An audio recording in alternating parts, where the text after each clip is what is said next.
गणमाध्यम भारतीय गणतंत्र चतुर्थ स्तंभ जो राजनीतिक व्यक्ति माने दुर्नीति लिप्त रही जाती, राजकोष को हल्लुट करी गरीब निरीह जनता को हल्लुट कर जाती, से गणमाध्यम हूँ सतर्क घंटी।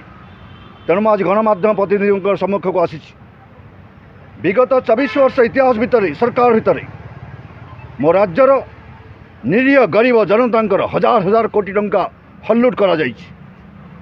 रास्ता प्रशस्तीकरण ना रे तांको पैतृक जमी पैतृक घर निजस्व घर को जोर जबरदस्ती छड़े निया जाइछि, टंका हल्लुट करा जाइछि। आईन कहला जदि पीडब्ल्यूडी पूर्त विभाग रास्ता प्रशस्तीकरण करिवो ताहाले गोटे प्रोजेक्ट करिवो, land acquisition officer power submit करिवो, लैंड एक्विजिशन ऑफिसर्स तार एक व्यय बराद दाखल करिवो। पूर्त विभाग सेतिकी टंका लैंड एक्विजिशन पाखरे दाखल कला परे आज पर रिहाबिलिटेशन रीसेटलमेंट एक्ट 2006 एंड 2013 अनुजाई नोटिस हम क्षतिग्रस्त टंका पाइबे एवं सेमाने स्वीकृति देला परे पीडब्ल्यूडी डिपार्टमेंट टेंडर प्रक्रिया करिकी ठिकादार नियुक्ति करिवो।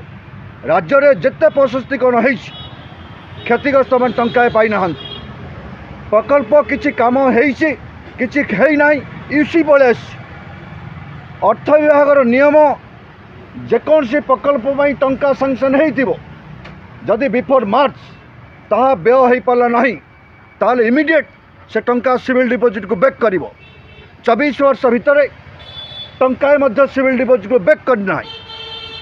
द्वितीय जदि से टंका को बैंक रखागला आरबीआई रूल अनुजाई 7.5 और 9.5 भितर से इंटरेस्ट पाइबे, से इंटरेस्ट टंका राज्य सरकार राजस्व को आसी ना तार टंका नहीं किए। थर्ड नियम अनुजाई आरबीआई जन व्यक्तिगत लोक साधारण नागरिक 20,000 ठू कम टंका अर्थ कैश रे कारोबार करि परिबो, किंतु सरकार गोटे टंका मध्य कैश रे कारोबार करि परिबो नाही। क्षतिग्रस्त अकाउंट को टंका देबे, जदि क्षतिग्रस्त अकाउंट को टंका जाई नाही सरकार यूसी देकी से टंका व्यय होइछि केमिति दर्शाइले ये होछि हमर अभियोग।